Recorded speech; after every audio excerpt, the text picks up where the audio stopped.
This now moving on, Health Cabinet Secretary Aden Duale now says no stone will be left unturned in the alleged organ trafficking probe at Medihill Hospital. Speaking when he inaugurated a 13-member committee formed to probe the allegation, Duale said the team will also probe all facilities licensed to conduct organ transplants.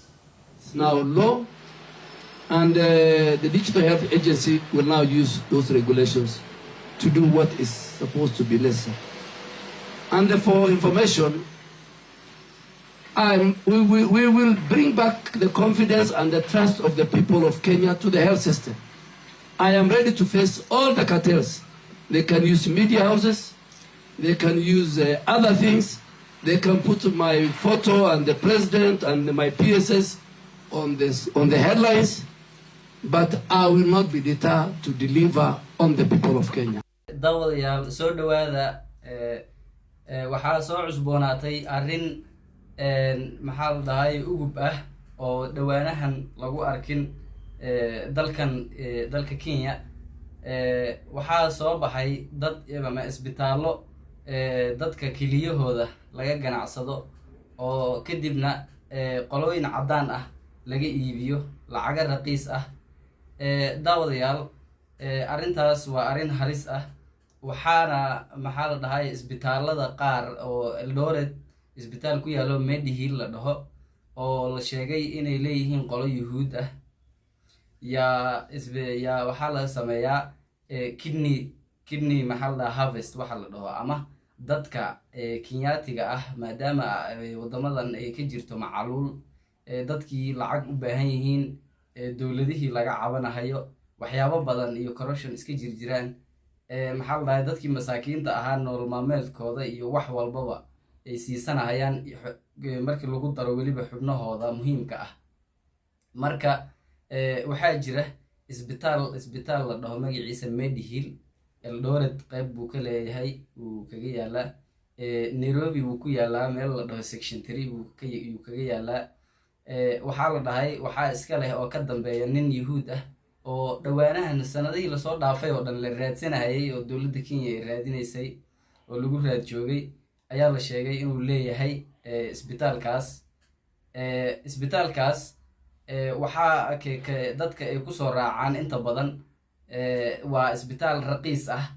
oo qaliimada lacag raqiis ah qaliimada raqiis lagu sameeyo oo raqiis lagu qalo dadka waxa loo sameeynaya taasna qaliimadii qaaliga ahaa raqiis looga dhigahayo micnaheedu waxay tahay in lagu bedelanayo kiliyaha dadka oo lala baxayo qaybaha kiliyahooda iyo qaybo kale jirkooda kamid ah oo muhiim ah si ay ugu dhiganto ama kaba badanba lacagihii qaliinkaas lagu sameyn lahaa marka maxaa la dhahay waxaa qolooyin isbitaalkaas uu heshiis kula yahay ninkaas Yuhuudka uu leeyahay uu heshiis kula yahay qolooyin reer Yurub ah oo Jarmal ah oo Yuhuud ah ay laftooda Yurub inta badan way wada Yuhuud marka waxaa marka soo badanayo kiisaskaas oo aad baryahan u soo batay oo isbitaalada Soomaaliyeed waxaa idinka diganaa isbitaalada raqiiska ina iska ilaalisaan isbitaalada raqiiska ah waxaa ku hoos duugan in xibnahaada lala baxo oo maxaa la dhahay lagaaga bedesho lacagtii qaliinka qaaliga ahaa lacagii ku bixi lahaa waxaa lagu bedelanayaa kilidaada marka dadkeena inta badan waxaa laga yaabaa inayna hawshan fahansaneen oo maxaa la dhahay isbitaal walba uu isbitaal u yahay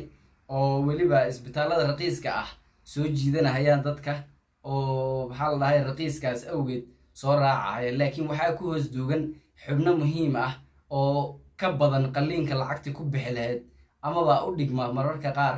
in maxaa la dhahay lagu fuliyo oo xubno muhiim ah jirkaaga lagala baxo waxaa marka Soomaalida uga digeynaa in isbitaaladaas raqiiska ah qaliin baa raqiis loogu sameeyay intii lagu dhaho maxaa la dhahay lagu sameeyay qaliin ayadoo qof fahansan waxaas qofka bukaanka uu san la socon inta badan hooyooyin iyo caruur waxaa jira isbitaalada iska tago haday doonaan oo maxaa la dhahay ii sheegay dadkan soomaalidana ay ku baraarugsaneen ama mas-uulka ka ah dadka ayaga isbitaalada geeyo ayaa jira. kiisaskaas way dhaceen. ayaan dhaweyd xataa nin oday ah baa maxaa la dhahay islaantiisa isbitaal geeyey, qaliin baa lagu sameynaya, ilmaa lagu abreeshimayay. ilmihii ayadoo abreeshinkiisa lagu guda jiro baa maxaa la dhahay adigaa lagu baarahayaa, asagii oo dheg laga heynin odaygii yaa baaritaan lagu sameeyey. waxaaba la iska soo dhejiyeyba kelidaada maxaa la dhahay u baahan in lagaa bixiyo, keli baa yaa ka xanuunsan tahay. muu fahansaneen, waxba may xanuuneynin, waxba lagama heynin, laakiin kelidaas ayay u socdeen ee la bixi rabeen. daawadayaal waxaa la ogaaday in ninkaas odayga ah labadiisi keliba ay maxaa la dhahay la baxeen, kadibna waxyaabo kale oo artificial ah ugu rakibeen. ninkii koomuu galay, adiga maalmo kadibna wuu dhintay. baaritaan lagu sameeyey, markii uu dhintaa waxaa lagu ogaaday in maxaa la dhahay keliyihiisii lala baxay. marka soomaalida waxaa oga digeynaa arrimahaas inay iska ilaaliyaan oo aad ay iskaga ilaaliyaan. marka hadda waxaa idin tusaynaa caddeymaha. daawadayaal waraaqdan waxaa soo bandhigtay wargeys international ah oo la dhaho Special International. marka waxaa lagu xusayaa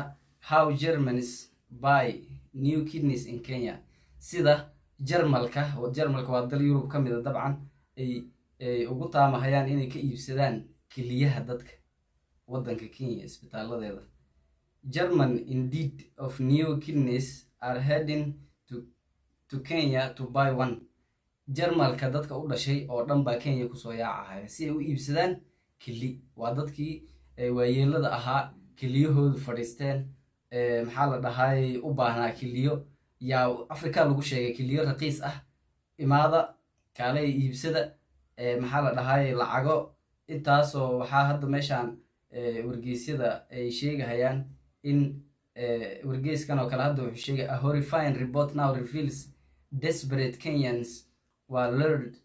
into selling their kidneys for a little as 130,000 Kenya shillings. bal fiiriya, waxaa la leeyahay kenyaankii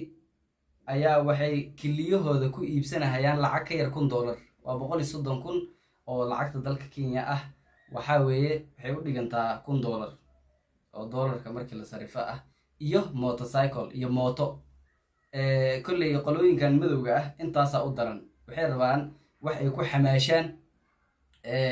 oo mootadaas hadda mootada labalugaaleyda ah oo aad ay ugu xamaashaan oo ay u isticmaalaan, iyo lacag 130,000 oo shilinka dalka Kenya ah oo u dhiganta $1,000 weeye. intaas ayay ku bedelanayaan. kaaga daran haddana haba ku bedeshaane waxaa la sheegahayaa oo kale in ayba been tahay oo ayaga lagu dhahay waa la idin siinayaa lacagtaas, laakiin weli waxba la gaarsiinin dadkii, ayna la rafaadsan yihiin xanuunkii iyo dhibaatadii la gaarsiiyey kadib markii keliyahooda lagala baxay. ballanqaadkii laga ballanqaadayna aan loo fulin. marka daawadayaal caddeymo kale oo zaa'id ah ayaa soo baxaya. arrintaanna waa arrin hadda taagan, xaaladda lagu jiro socoto. dalkan Kenyana wasiirka caafimaadka dalka Kenya oo ah nin Soomaali ah, Aadan Barre Ducaale, ayaa sidoo kale ka hadlay, oo waxaan idinku soo tusay muuqaalkii aanu ku bilownay. marka daawadayaal waxaan idinkaga digaynaa Soomaalida, dad waxaa ku jira isheeg maatada dadka loo yaqaano oo u badan waalidiin, maamooyin, caruur u badan, isbitaalada iska tago, daawooyin khaldan la iska siiyo. dadkaas mas-uuliyadooda in aad iyo aad dadka mas-uulka ka ah ay u ilaaliyaan, oo dadkan isbitaalada iska tegahaya maamooyinka u badan oo abreeshin intii lagu sameeyo, qaliino lagu sameeyo, hadhow xubnahoodii barka badan baa maqan, ama qofkii meel aan laga heynin intii loo tilmaamo oo asagiina aqoon ku filan uusan dabcan u lahayn, qof mas-uul ah oo arrimahaas laga wareysto ama aad ula socon lahaana uusan meesha joogin.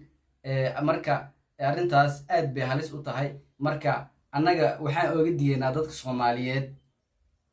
midda annagana danqayso waxaa weeye aadka noo danqayso, aad noo dhibeyso, hooyo Soomaaliyeed ama caruur Soomaaliyeed baa sida lagu sameeyay hadda madowga iyo qolooyinkan kulli waxa la isdhigi karaa baahi iyo yaa u geesay oo maxaa la dhahay ayaga ayaa si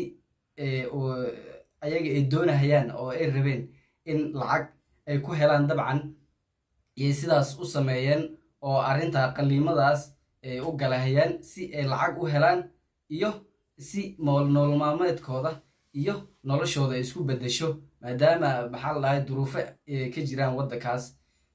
marka laakiin annaga taas ma dhici karto waayo annaga dad duruuf waxa u sameeyo ama maxaa la dhahay xubnaheena u iibsado dabcan ma nihin laakiin waxaa jirta aqoon darrida oo ah dadka qaar oo ku baraarugsaneen intii lagu imaado nin dhakhtar ah isbitaal baa iska tagtay qof kaloo bukaan ah baa geesay yaalla waxaa lagu leeyahay adigaaba meel lagaa hayaaba adigaa xanuunsan adigaa baaritaan u baahan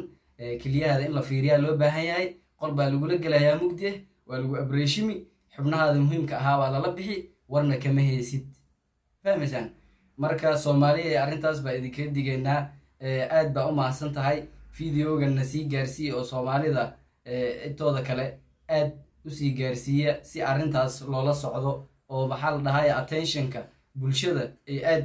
uga warqabto arrintaas oo aadna loo ogaado maadaama arrinta ay aad iyo aad halis u tahay marka waa mahadsantihiin muuqaalkana meel dheer gaarsiiya